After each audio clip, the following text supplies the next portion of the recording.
All right, guess what? We are live. It's the Odd Couple Costa Rica. And guess what? Hey, Mike, we are in Esterillos Este. We're going to be talking about, hey, is this a great place to live or not?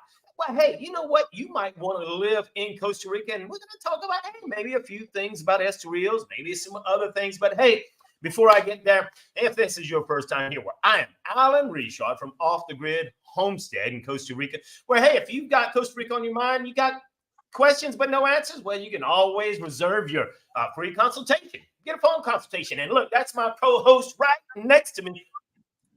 I'm Michael Allen for TravelCostaRicaNow.com.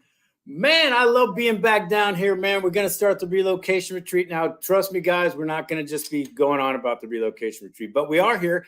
Actually, Alan is across the hall from me right now. It's a beautiful day, Alan. It's a freaking beautiful day here on the beach at Sunset Del Mar.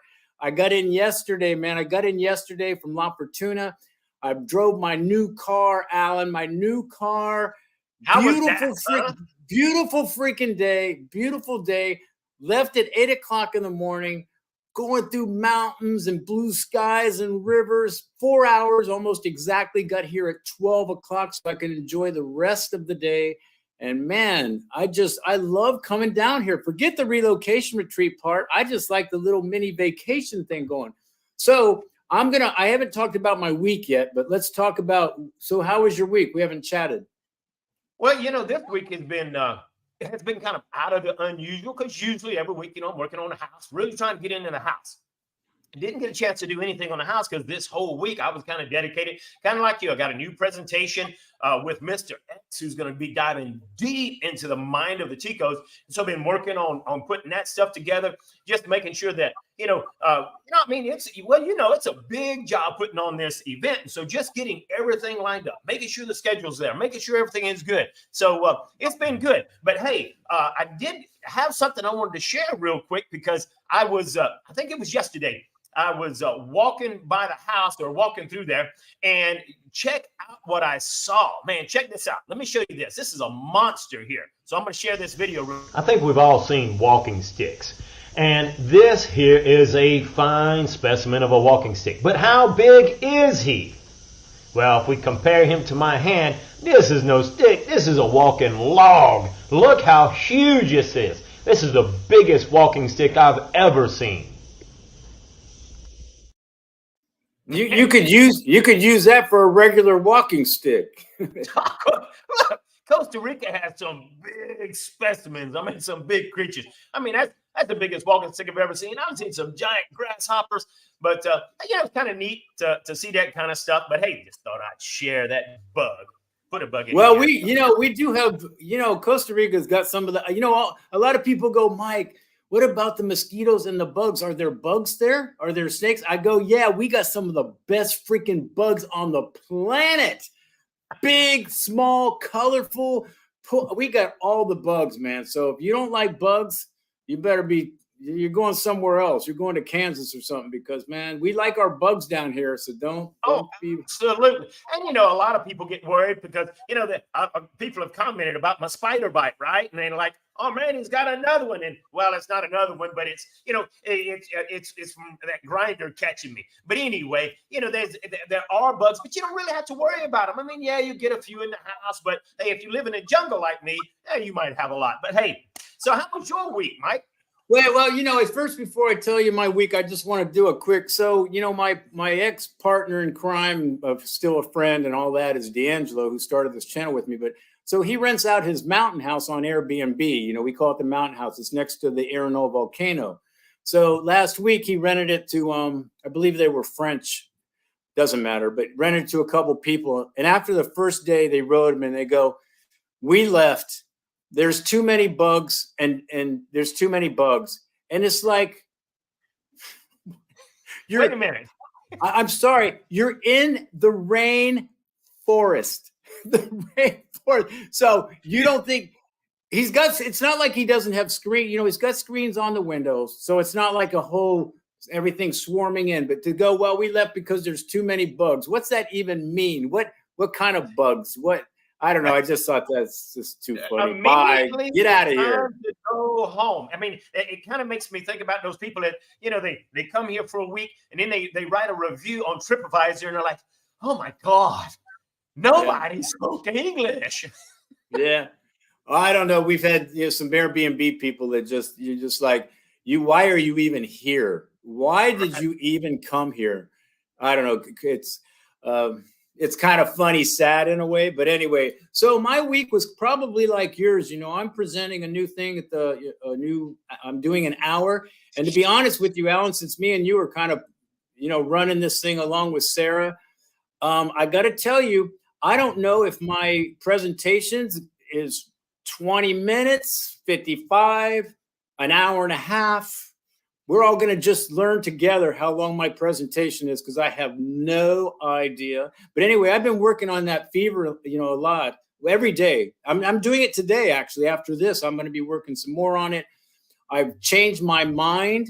I've had a revelation of sorts, actually writing this. Yes, for real, seriously.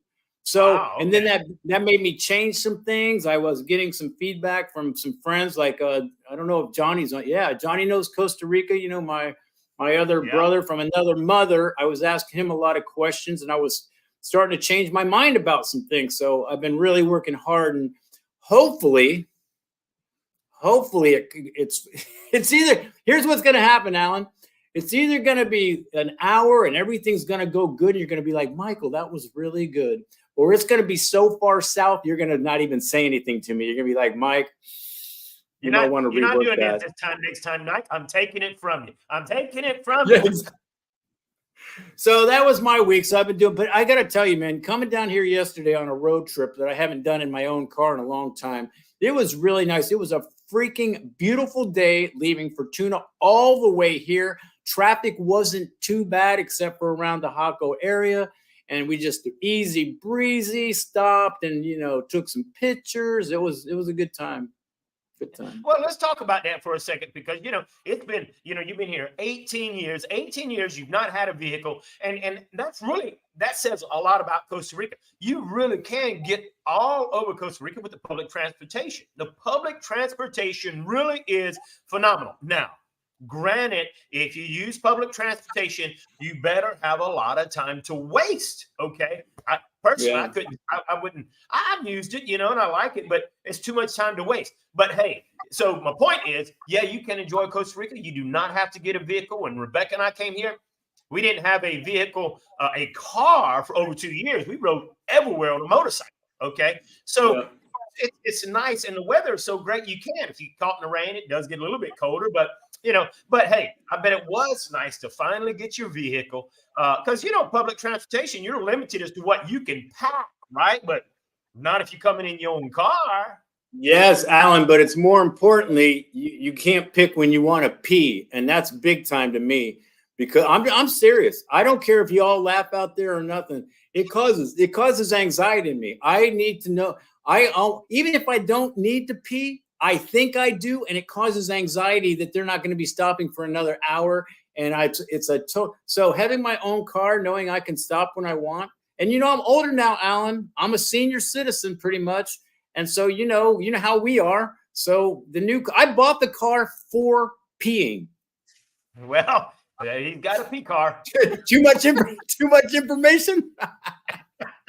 Well, hey, that's just the facts of life. That's why I decided I'm never going to get old. I don't want to have those problems. I know, right? All right, man. What's in Esterillos? You kind of brought up this subject. I don't know where this is going. Are you trying to sell a house here? What's going on? Well, in Esterillos, 18. I have traveled all over. So, hey, Randy brought up real quick, what is the minimum age for driving? What is, I don't even know what the minimum age for driving is. Do you know? I believe it's 18. I think it's 18 now on the farm. You're probably driving when you're 10 here, but which you could do. You see people underage on mopeds and motorcycles and all kinds of stuff. But I think the official is 18. I could be wrong, but I'm pretty sure it's 18. Well, and the cool thing is that when you come down here, you can't get a driver's license until you now they are changing that law a little bit, but and they're looking at different things. But at the moment, you can't actually get a driver's license until you are an actual temporary resident. I'm not 100% certain. I might be telling you wrong. They might be waiting until you're a permanent resident, but I think that when you become a temporary resident, you can get a license. Okay, it is a bit more difficult. I can answer that. So, the minimum age is 18. I just looked it up. All right. It is 18 now. When I came 18 years ago, you could, as a non-resident, I did go to San Jose with the Tico friend. Myself and D'Angelo went down there, did the whole DMV thing and the lines for international. So I actually kind of got a little grandfathered in on the driver's license. I've renewed my driver's license. I think I've renewed it like 4 times here from 18 years ago. I've literally had a Costa Rica driver's license as a non-resident for 18 years. Now, what happened was, I don't know if you guys remember the outlier debacle with Rafael Valverde, but Rafael Valverde was, regardless of the crap he pulled, he was an advocate for gringos. So what happened was it was very hard to get a driver's license. All of a sudden you couldn't do it. And he was saying, yeah, but they should be able to. So he was kind of fighting the Costa Rican government to be able for you to get your license. I don't know. So it's another Costa Rica thing. If the stars are aligning, you might get people who go, I got my driver's license. There was no problem. And then you have somebody else that goes, you can't, I tried, I can't get my, so it's kind of like that. But technically, I don't think you're getting them these days unless you're a resident. Now, obviously, when you're a resident, it's probably one of the first things you do is get your driver's license. I know maybe a couple of years back, I tried, I don't know, for 2 weeks solid to get an appointment to go get a driver's license. Could never get an appointment, And of course, now that was during the pandemic, so maybe that affected things. I don't know. But anyway. I'm sorry. I just want to keep going with this because I remember it was either our second renewal. I think the first renewal is after 2 years. And then it jumps and it's 5. And then my last one was 7 years. So my renewals next year. Now, what happened was on the second renewal, like 2 or 3, it was either 2 or 3 years, we got scared because we knew that the driver's license was a problem and we didn't know. I mean, we're kind of new. We have one, but now you can't really get it. We're not residents. And we drove now the town is an hour away that normally we would go to, Ciudad Quesada, San Carlos. We heard that it was easier, that we might get a more lax atmosphere. We drove all the way to Liberia, which is a 4.5, 5-hour drive just to try to go, man, if we're going to renew our license, this is probably our best bet. Right. It did work. It actually did work. But that's the thing about here. See, we even knew back then that, hey, man, if you go over here, they might give you more shit. If you go over here, you might. It's kind of like crossing the border, Alan. So I would tell people don't go the Panama way, but if you go Los Chiles, you probably got a better chance. It's kind of that was the same thing with the driver's license, and we did end up getting it, obviously, but we weren't sure. We were not sure. Well, I just spoke with my recommended attorney, and she said that when you get your driver's license, it's good for 3 years the first time. She says, when you renew it the second time, then it goes to 7. So now that's what she told me. She's had one a couple of times. So anyway, she said first time you get a license, 3 years. Then when you renew it, 7 years. So I was like, okay, cool. Yeah, mine hit a 5 though. This is how much they've changed it. So ours went. I've actually renewed it at least 3 times, or I think 4. So ours went kind of like it jumped to like 2 or 3 to 5. I know 5 was a number, and then this last one was 7, and we'll see next year what. Now I don't care because I'm a resident. I mean, I'm not going to worry about it. It doesn't matter once but it's always, once you become a resident, you most definitely want to get that license. I wished I could have gotten one, but hey, it was neat that you got one. But hey, let's talk about Esterillos and Rebecca and I have lived in Esterillos Este, where we're at, just a 5-minute walk from here. So we lived on Esterillos Este twice, okay, when we were house sitting, okay? The first time we lived in Esterillos, we were actually in Esterillos Este on the opposite end. And we weren't on the beach there, but you could actually see the ocean from where we were at. We're on this little tiny hill. And but the other 2 times that we were here at Este, we were actually right on the beach. It's a Canadian couple, and we house sat for them twice. And so it was really, really nice. Now, what was kind of neat about Esterillos Este, okay? It's really this hidden gem because, you know, as you know, you got these huge, long stretches of beach. It's absolutely gorgeous. While you can surf here, they may not have the best waves, but it's the perfect place to learn how to surf. And you can still surf pretty good here. I mean, they've even had surfing competitions at Esterillos Este. We were actually house sitting when they had one. And but anyway, you know, it's Esterillos. It's kind of what we always say. If you're wanting to live close to the action, like it's like maybe you like Jaco, but you don't want to be in Jaco, well, you're good 20, 30 minutes away from Jaco, and you're away from it, but yet you're close enough to the action. So where prices are a little bit lower, but keep in mind, anytime you're on the beach, prices are higher.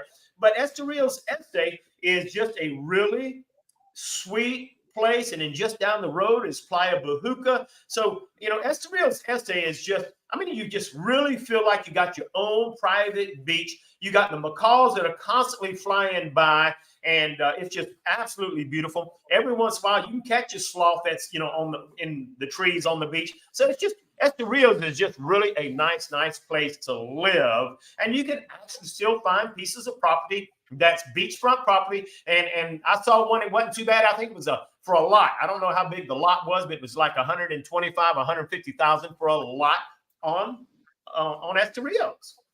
Is it mostly gringos living here?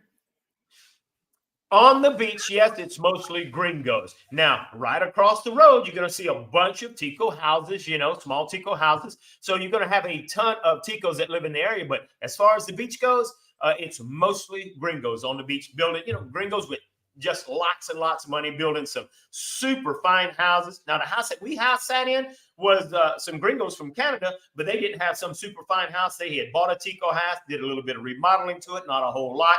And so they were just kind of enjoying the easy life. Well, you know, I was driving. We went out to like sushi yesterday, and I had never taken the road that one way down past all the houses here on the beach. And I thought I noticed, tell me if I did notice this, on the beach side next to the beach, all the nice houses, a few hotels, like Airbnb style, nice stuff. And then on the other side of the street, Tico houses, a bunch of Ticos. Now they're blocked. The view is blocked by all the gringos on this side of the beach side. And then just across the street, like just 10 feet away, they can't see anything because they're blocked, but there's a bunch of Ticos on this side. Is that true? A whole bunch. And some of them are just shacks. Some of the shacks, you know, yeah, they're living there. I'm not saying they're not happy or anything, but I'm talking about shacks with no cement floors. Yeah, I noticed that. I saw that. Yeah. So what do you think you were talking about the property. Are you saying that the prices are a little bit more affordable here, a beach side, or in this and area, why would that be? Why is that? It's just far enough away, and it's almost this hidden gem that a lot of people didn't know about. I mean, 10 years ago when we came down here, you know, I mean, I think you could go almost anywhere in the United States, and you will not find any empty beachfront properties. Everything has been bought and built on, and if it's for sale, you're going to spend $1 million plus for it. Okay, but here you can actually still find empty lots where you can actually buy. Now, you go to Jaco, which is only maybe 30, 40 minutes away, you're going to spend a fortune for a lot on the beach right there, okay? So, hey, 40 minutes away, and look, you don't have nearly as many people. And now, not where we're at. Where we're at in front of the Sunset Del Mar, there's actually a road that goes in between the hotel and the beach. You go just a little ways down, and there is no road. So the house that we was house sitting in, we never had any traffic going by us. I mean, I literally could walk out the back door, right onto the beach. And so it was kind of like your own very own private beach because there was no traffic, no vehicles, no road, nothing there. So you go down the road a piece, there is no road.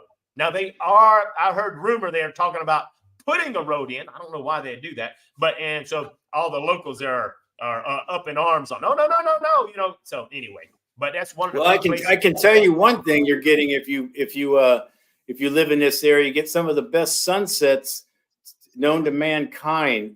Last night was freaking beautiful. I mean, the sun looks so big and orange and yellow, and of course, lighting up the ocean and setting. Everyone's out there taking pictures and stuff.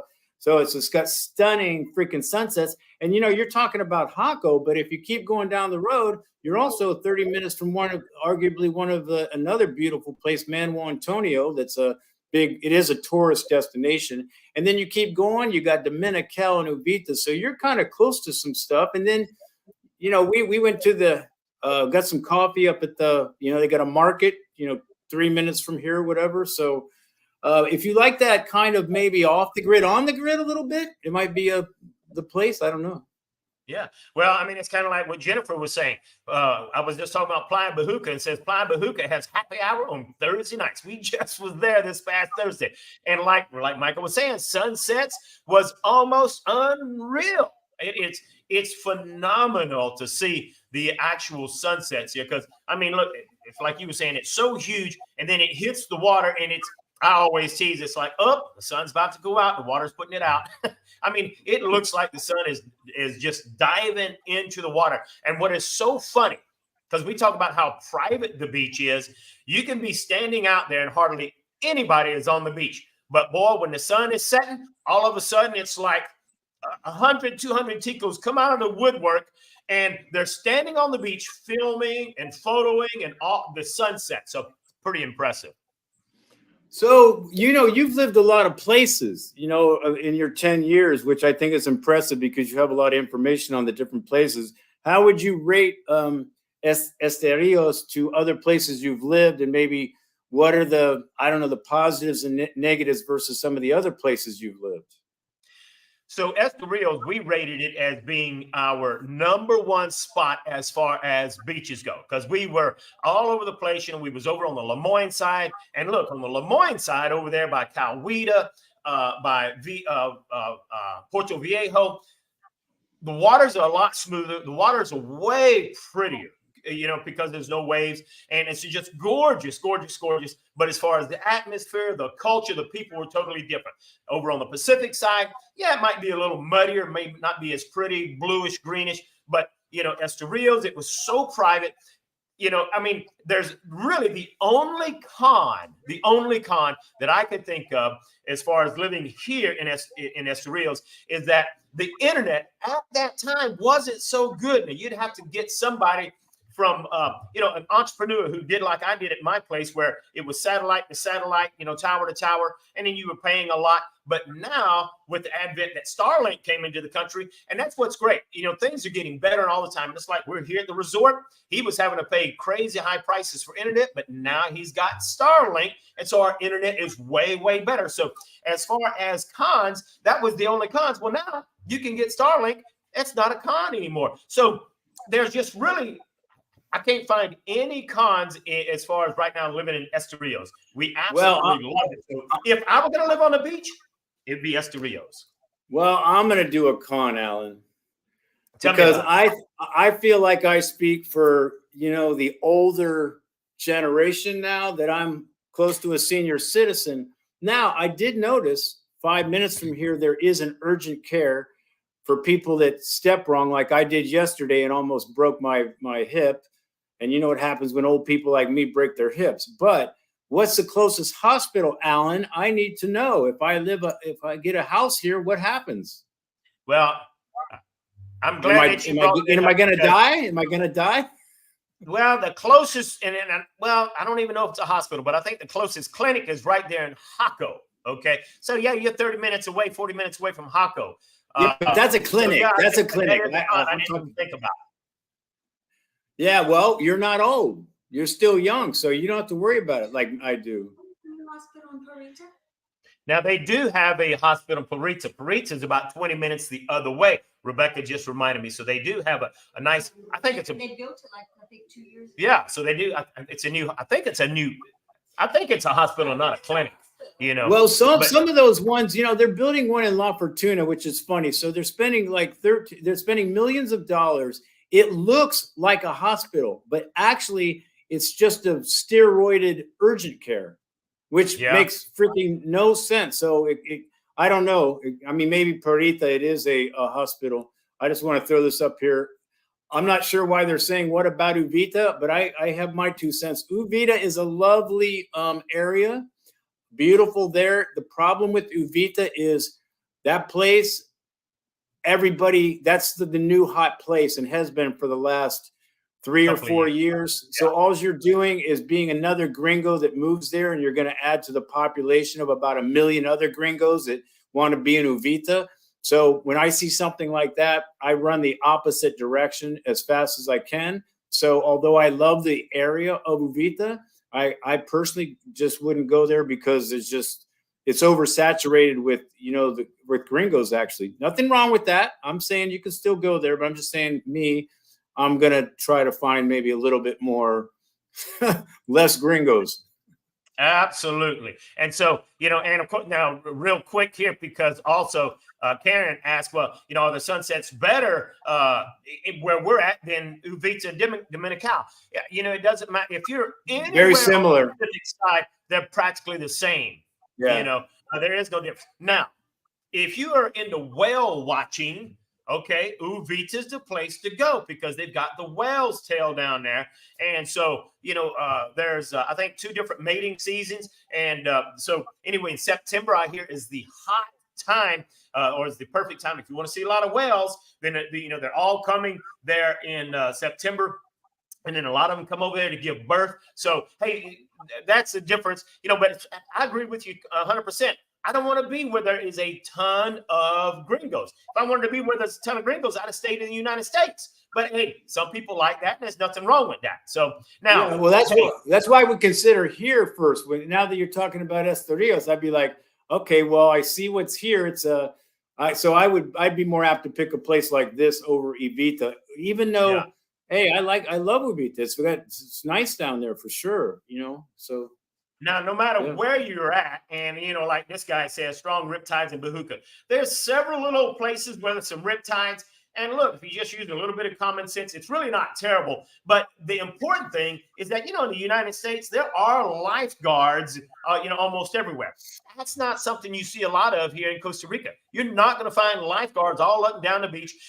If you do see a sign that says riptides, well, the sign might be 200 years old and you almost can't read it. So, you know, it's different in Costa Rica. Costa Rica is kind of like, oh, you fell off the cliff? Well, you're stupid. You didn't see there was a cliff right there? So, you know, you're not going to have the same safety measures in Costa Rica that we're used to in the United States or other countries. Because in the U.S., you get I had a acquaintance friend's wife who I knew but wasn't super friend, you know, not super friends, but acquaintances. She died in a riptide 2 years ago. It was pretty sad. She was a younger lady, so it was pretty sad. And she was Tika, and I'm not saying she should have known, but kind of, you know, a little bit. You know, basically with the riptide, if people don't know, if you feel like you can't get back to the beach because the water's pushing you out, you're in a riptide. So what you want to do is either go further out or parallel to the beach until you can find a space where you can get back in.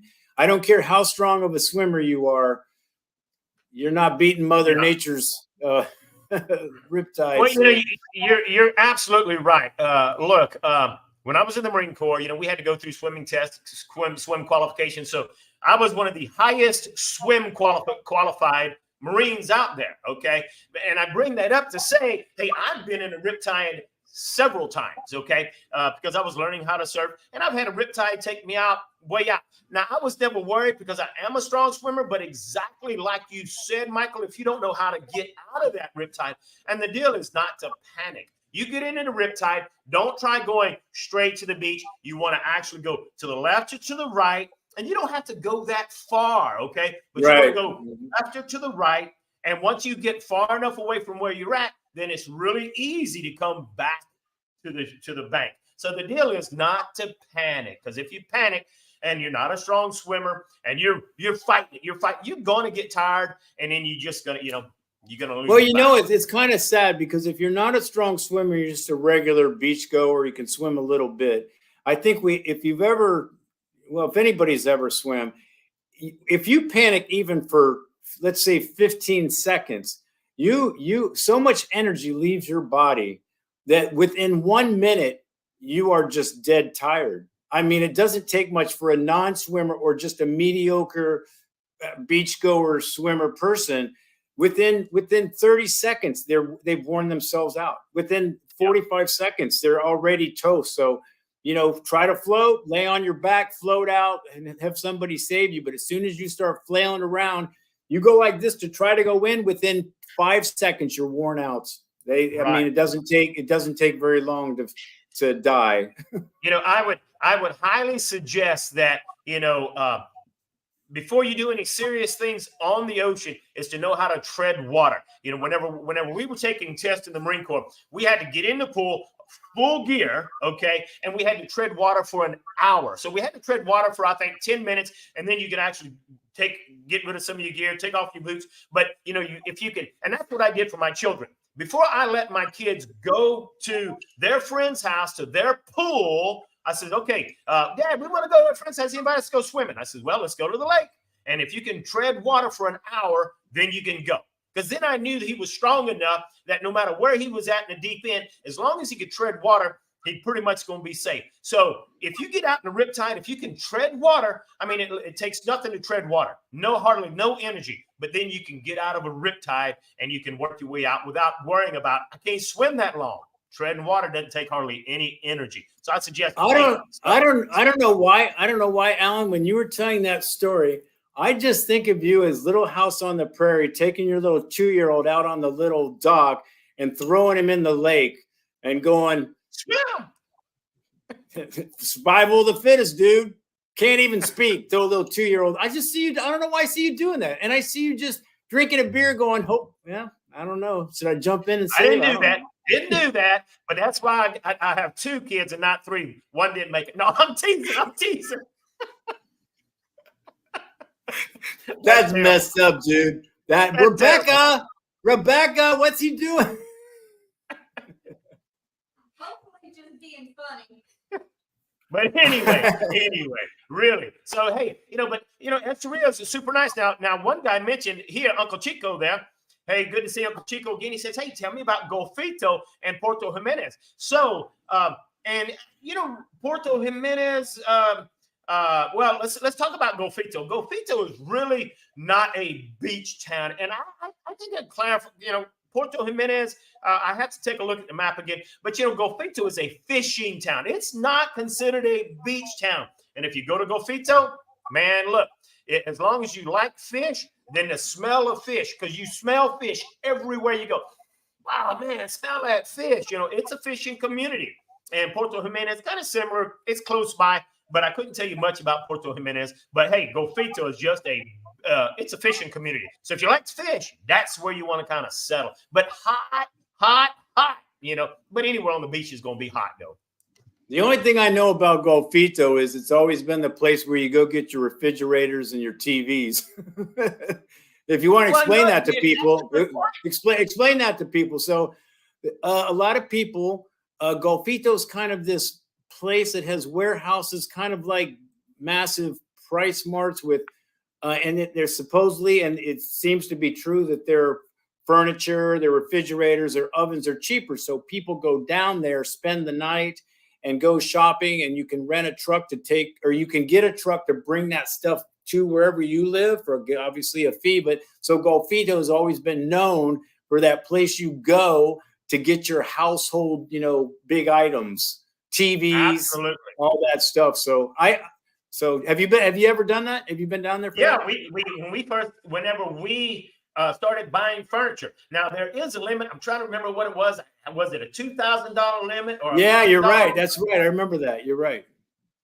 But you could, and you had to, and back then in the day, you had to go overnight. So the whole thing, because it's so remote, it's like, okay, you come down here, you spend the night, you spend some money for the hotels, then you go to the duty.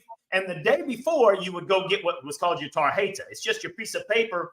And I don't think it cost anything for that piece of paper. That gave you the permission to go in. And then the next day, you could go in there and you could go and buy whatever you wanted. Now, while there was a limit to what you wanted, there was tons of ticos. Anytime there's a limit, there's always some workaround. There's people who would go get a black market ticket. And it's like, dude, you want to buy more stuff? You can use mine and give me a little money. Yeah. So there's always that thing that's going on. But hey, you could definitely go down there and get some quality duty-free furniture. So anything that was big items, I mean, you go get your tires, your refrigerators, your freezers, your big screen TVs, all that stuff. A great place to get duty-free stuff. Save a lot of money. I just haven't. It's been such a long time since I've been down there because once you kind of get your stuff, I don't know. That used to be kind of a annual thing to do. Go down there and spend the night, get your stuff, have a little party, whatever. Kind of remote, but yeah. Blast from the past. Been a long time since I've been down there, though. Yeah, I mean, it's really was a neat place. And that was years ago that we went down there. I had actually made a video back then. I didn't do anything with it because that was before I even had started my YouTube channel. But hey, that was a long time ago. But that was a lot of fun. But that's an interesting place. But hey, since we are talking about several different places, Emery asked a question, says, hey, what are the pros and cons of living in Rivas? Okay. Now, Rivas is not at all on the beach, but Rivas is in that San Isidro, Perez Zeledon area. But Rivas, once again, is it's not nearly as bad as Uvita, but it is an expat hotspot. So it's not jam-packed, loaded. Prices in that Rivas area is a little more expensive than others because of its it's a favorite spot. And Rivas, R-I-V-A-S, Rivas, I think it's got its name Rivas because that whole town follows the river. And so there's this beautiful river. So it's really nice atmosphere, but it's really close to Mount Cherrypo. And so that area, as you're getting into Rivas, as you get a little bit higher up in the Rivas, you're going close to Cherrypo. There's a lot of tourist things, place where they make cheese and chocolate. And so, but that's the only touristy thing in all of Perez Zeledon as far as major tourist area. Well, it's right there in the Rivas area, and it's all because of Mount Cherrypo, which I want to say is like 14,000 feet. It's a long ways up, but it's the highest peak in Costa Rica. So Rivas, super nice. It's quiet. You can be amongst a lot of the locals. They got an organic farmers market. It's a great place. How I don't know any. How many people do you think climb that mountain? Is it? I know it's a touristy thing. I get that, but is it like totally every day, just tons of people? Is it high season, low season stuff? Is it because I know. You got to gear out for that climb. It's not like the sun's shining and you can go there without your shirt on, type of thing. So you got to plan that one, right? I mean, you got to plan. You have to plan it. It is kind of a seasonal thing because it's not nearly as much in the rainy season, obviously, because man, it'll get cold. But dude, I actually had a guide. We went up there one day and we were within just 1.5 kilometers from the top. Anyhow, long story short, it is so busy that you have to make a reservation. And sometimes the reservations, depending on the time of year, could be a month or two in advance to go hike that thing. See, if you want to hike Mount Cherrypo, you got to plan in advance. You buy your tickets online, pay for everything online, and then you can go. But dude, it is amazing to me how many people will actually go up there. And then there's some cabins at the very top that you can stay in, and you'll spend some money. They're going to be pretty expensive, but you can go up there and stay. And so there's kind of like the summit. You can stay up there. And then the very next morning, then you hike the last, I think, 5 kilometers to the very top to where you can, a lot of people will go to the summit, spend the night early in the morning, get to the peak, and then be able to watch that sun come up in the summertime, So it's a perfect time in the summer, obviously. But that's the one place that I was up there, and early in the morning, there was actually ice on the ground, and there was ice where they were catching waters in 55-gallon drums. So cold, you could actually have ice there. Yeah, I don't know. When people start talking to a lot of people climbing a mountain, I always think of K2. And then when I think of K2, I think of dead bodies along the way and then the frozen. And you see those pictures of just all the trash and stuff. Hopefully, Cherrypo isn't like that. But I don't know, when something gets a little too popular, it almost gets to, again, where I don't want to do it. I don't want to be in a line of like people going up, you know, and all that. But the people that have done it, I mean, they like it. But I was just wondering, we've talked about going up there, but I don't know. I don't really even have the clothes for it. I just have never been that interested. Yeah. I'd rather climb the volcano, actually. Well, wait, volcanoes that close to you? You've never climbed a volcano? Well, it's illegal. Not that stops me, because there is people. No, I don't care. That doesn't. There's people that will take you up there. I've climbed a volcano in Nicaragua, and I climbed to the top of that, and that was interesting. But well, and you can do air and all, but it's going to be illegal. You know, it's going to be illegal. But the Chiripo, we used to want to do it for our channel, and then we just never got around to it. And you know, did I mention senior citizen? Did I mention my senior citizen status? So hey, well, that's what I would need a dude. I would need a Sherpa. I would need a Sherpa. Yeah. Well, I heard, Michael. I heard that if you climb Mount Chiripo, there's this big lake up there, and it's the Fountain of Youth. So maybe that'll give you some reason. That's motivating. That's freaking motivating. Man, I'll tell you what. I want to go sideways just for 1 second. I was walking to my car. Walking, not running. I was, as usual, not paying attention to where I step. I just went off the sidewalk a little bit, and the grass around the sidewalk wasn't firm, and I almost died. I almost freaking died, dude. The grass went down. My back started hurting. I was like, I'm canceling the event, dude. This is getting old thing, Alan, Michael, dude. Where's that Fountain of Youth? I already have you planned to be at the next event, dude. I mean, look, we got to get you a walker. I brought my cane. No, I'm telling you, I don't know. Just this, I have some advice for people that are maybe watching. Don't get old. I agree. I'm just saying. Yeah. Well, it's like live, die, you know, like this guy said, live slow, die whenever. He says if you'll drive to the end of that road, he's back to Rivas there at Rivas. If you drive to the end of the road, there's a place that's called Cloud Bridge. It's just Cloud Bridge. Yeah, Cloud Bridge. And at Cloud Bridge, there's several waterfalls. Like you said, very easy hiking to see these beautiful, beautiful waterfalls at Cloud Bridge. So you can go to Cloud Bridge, and it's a really neat place because they at Cloud Bridge used to be nothing but a cattle farm. It was all cleared, and these people bought it. They replanted trees, and now the wildlife's come back. So it's absolutely beautiful there. But hey, it's a gorgeous place to go. Really easy if you want to see some waterfalls. But I'm glad he threw that up there because yeah, he's right. Wait a minute, I got one. So I'm sorry. Let me just do this real quick. Foster.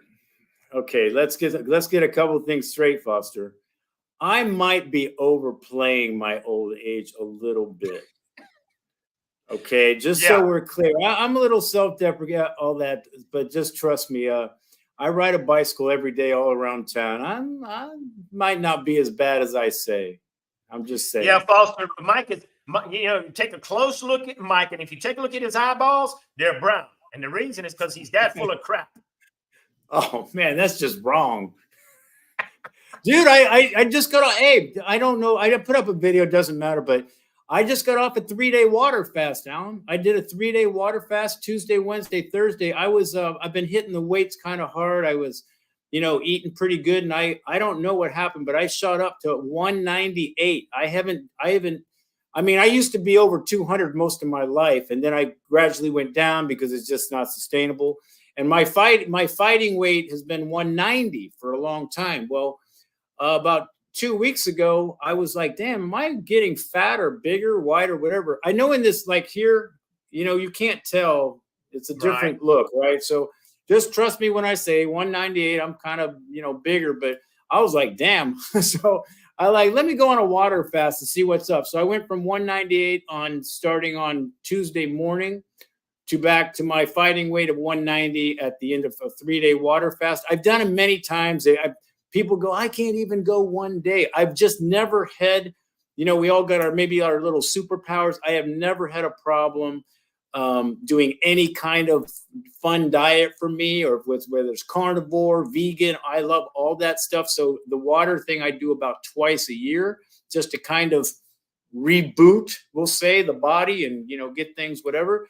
So I said, I'll just do it. Let me see, because 198 seems a little high. I was really pushing 200, and I was like, I don't really want to carry that weight. So anyway, the water fast was nice. 3 days, just nothing but water, and yeah. Well, you're absolutely right. The longest I've done a water fast has been 3 days.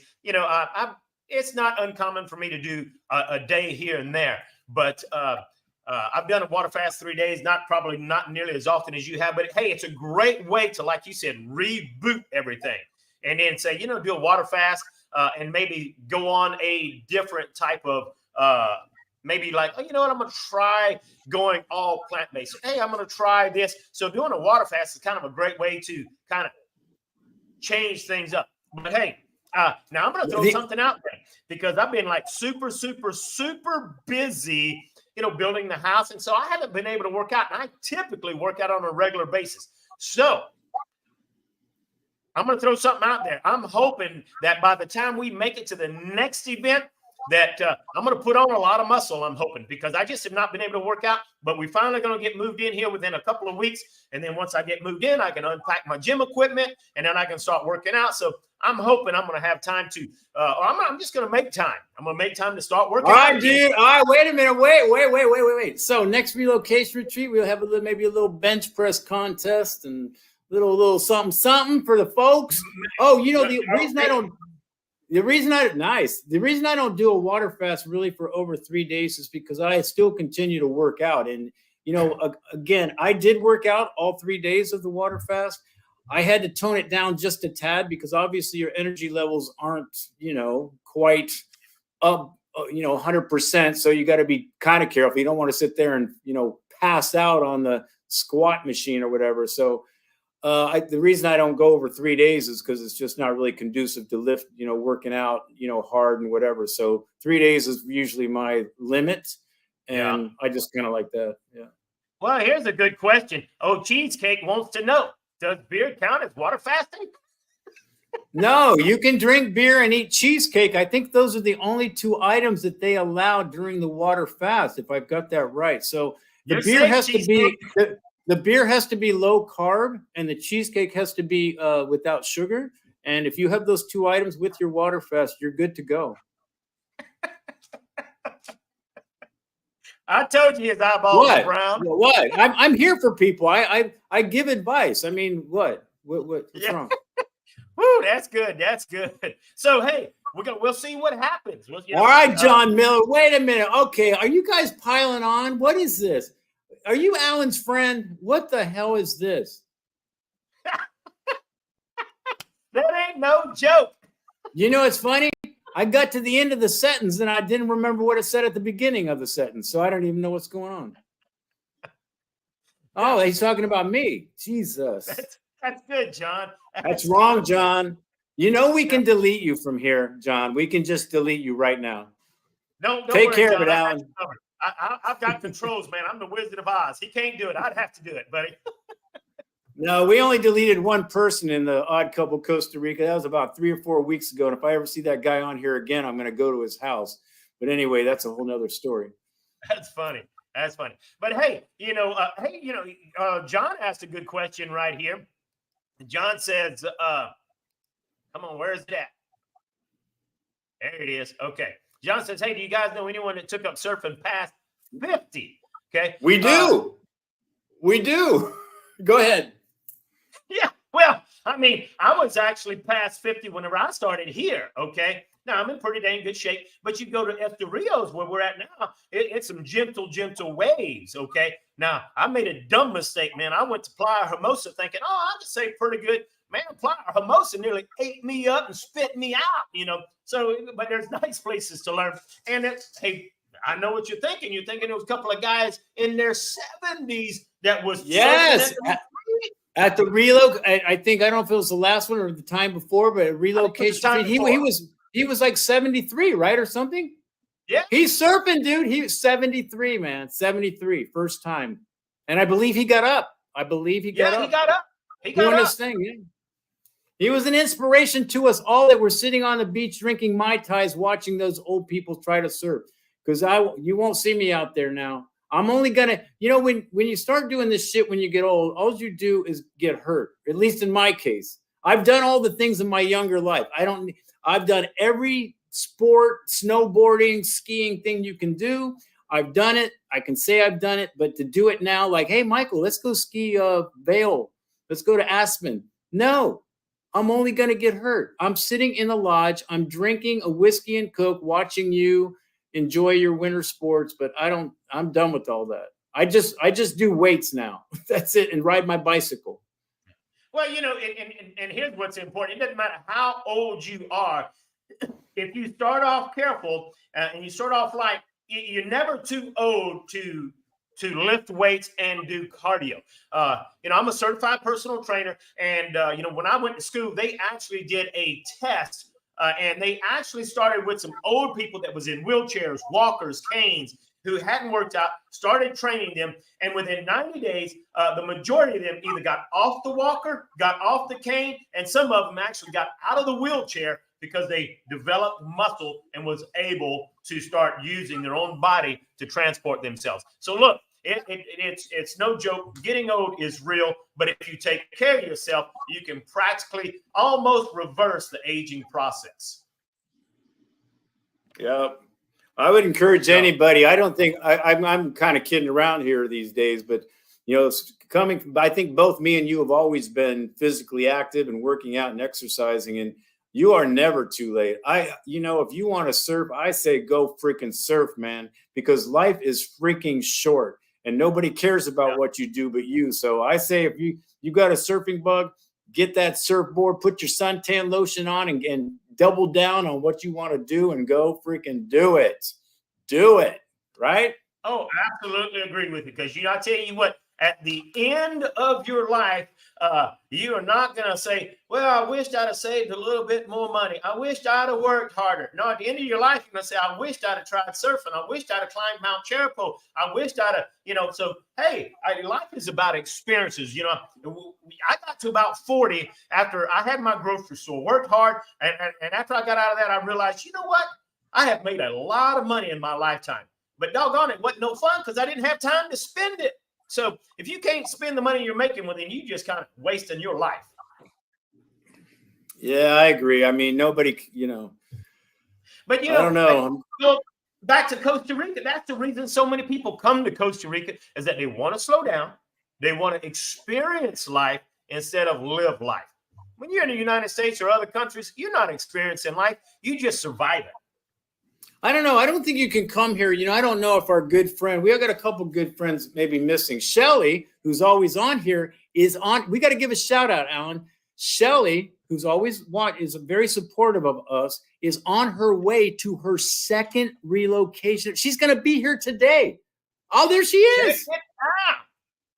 See, she's coming to the retreat. Wait, for the third time. Now that two times. That's her second time being here? Yeah. Okay, and so that says a lot to how awesome the retreat is. I mean, hey, even if you know all the information, Rebecca brought up something the other day. She says, you know what? This is really pretty awesome because there's a lot of single people. They want to go to Costa Rica, but they don't want to do it by themselves. This is a perfect place to go to Costa Rica, and you're doing it with, 10, 15, 20, 30 people, and you get to go zip line. You get to go waterfall rappelling, horseback riding, surfing. We're doing all this stuff. We go to all these nature parks. We get to go to, Manuel Antonio Park, where we see all these animals, but then we actually go and we get to see the wildlife park, where you get to check out the crocodiles and stuff. I mean, you can hand feed them and look, I mean, I've only lost 2 fingers. It's a lot of fun, man. It's just too much. You can come down here and have fun. And Shelly, she's been here, had a great time, and she's going to do it again. It's that much fun.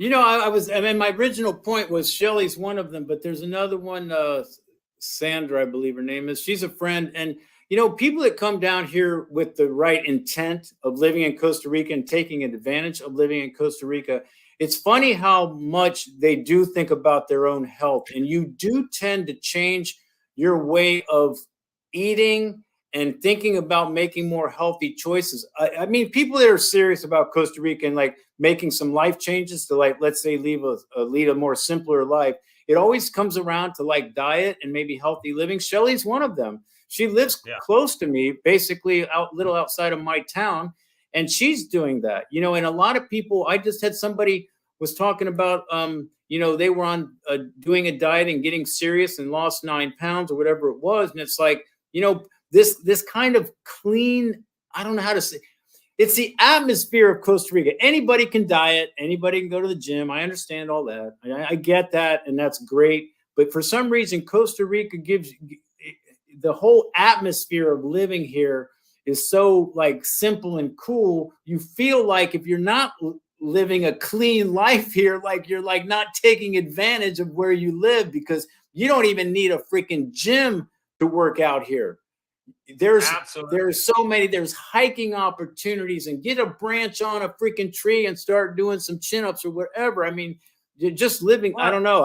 I've seen a lot of people transition US bodies, will say, come down here and kind of get, you know, a little more swell. A ton of people. I mean, I've heard it so many times that, I mean, just shortly after they moved to Costa Rica, immediately their health gets better and better. And look, Pamela says, you know, another great reason to go to the retreat is the people you meet. I mean, I know you think she's talking about you, Michael, but she's talking about me. She says, made her new best friend at the retreat, talks every day. Pamela and I talk no, but she did. I think she's talking about, I think if I got this, Pamela, tell me if I'm right. Is it, oh, please don't mess this up. Is it Barbara?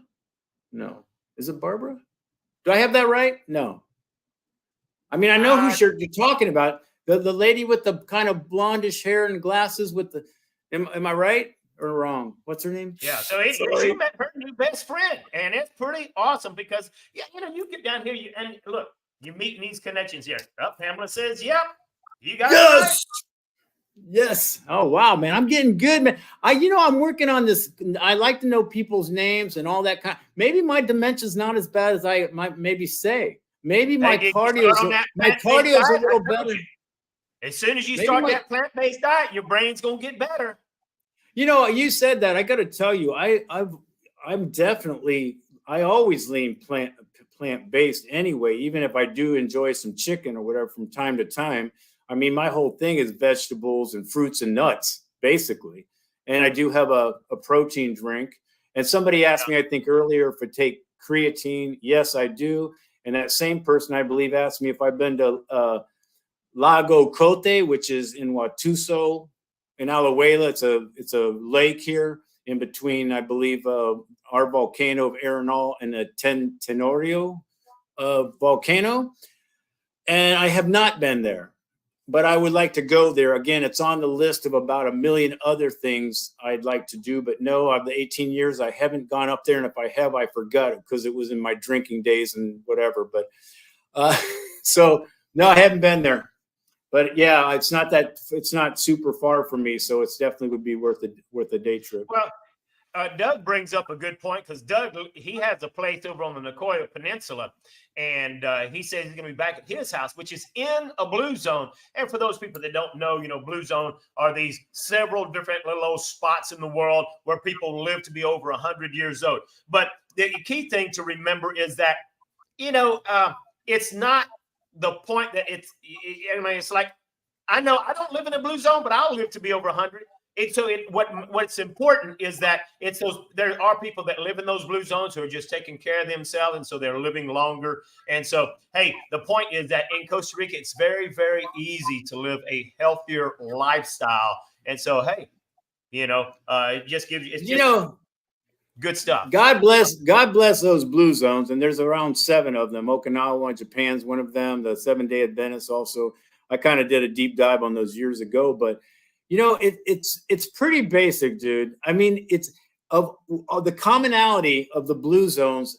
You could probably guess the 5 things: a good, healthy diet, surrounded by family, purpose of life, spirituality.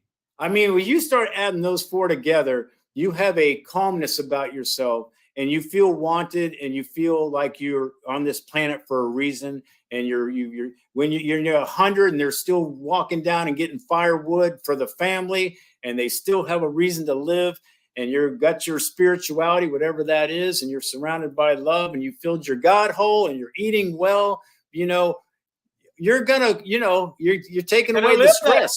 Stress is what kills you. I don't know why people don't understand the mind and body connection.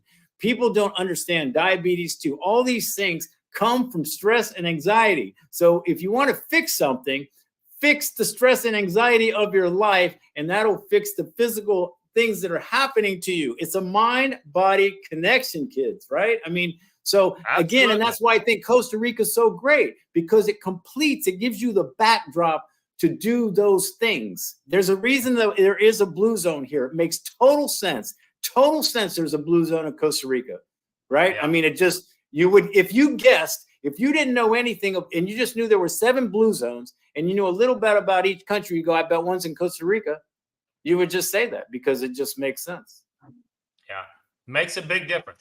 Well, guys, look, I can't believe it. We're already over an hour, and Michael's still here. He always like, I'm gone. Good Lord, man, I got things to do, Alan. Jesus. That's right. All right, man, I'm going to enjoy my day. I'm going to get my presentation down. I'm actually still working. I still have a travel business to take care of on the internet. I'll probably be seeing you for lunch in a little while or whatever. So we'll be hanging out all week, having some fun, meeting a lot of new people. They're all coming in today, Alan. They're all coming in. Today. Tons of going to be fun. And what's cool is the resort actually goes to the airport, picks them up, and brings them here. So when you come, you don't even have to worry about that.